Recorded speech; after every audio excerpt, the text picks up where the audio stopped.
Hello les amis. Alors aujourd'hui, j'ai eu envie de parler avec vous de réincarnation des âmes et de vie antérieure. Moi, c'est un sujet dans lequel je crois.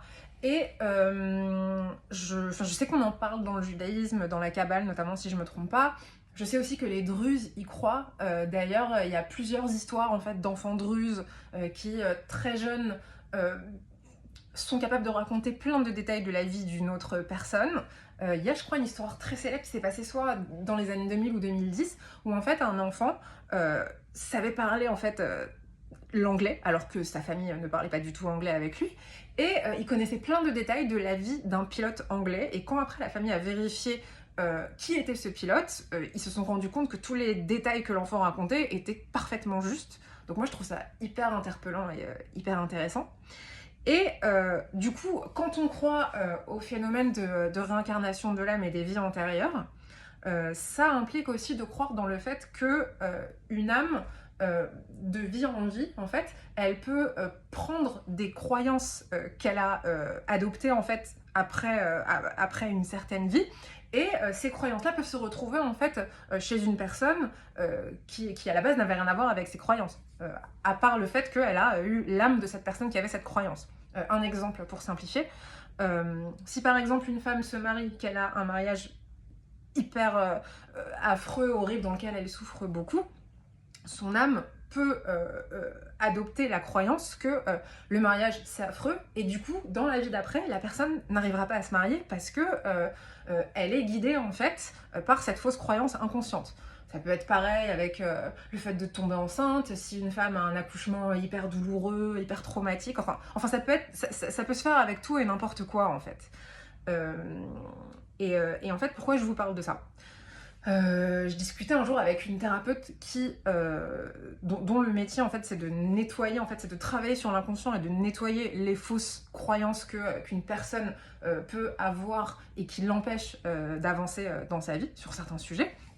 Et en fait, on arrivait à parler de politique, et je lui disais que moi, j'avais énormément de mal avec les personnes, les juifs d'extrême gauche, qui disaient des horreurs sur Israël et qui nous traitaient de nazis, de crimes contre de pays qui fait des crimes contre l'humanité, et, euh, et, euh, que j'avais beaucoup de mal avec ça. Et elle me disait, mais écoute, je t'invite à regarder les choses différemment. Peut-être que ces personnes-là, en fait, elles sont gérées par une croyance inconsciente qu'elles ont pu avoir adopté d'une vie où, par exemple, elles étaient, leur âme était incarnée dans une personne qui était juive, et à cette époque, les personnes juives devaient se cacher pour ne pas être tuées, et donc en fait, il fallait raser les murs, il fallait se faire le plus petit possible. Et aujourd'hui, cette croyance est toujours valide en fait pour elles, parce qu'elle s'est retrouvée dans leur âme qui vit la vie d'aujourd'hui.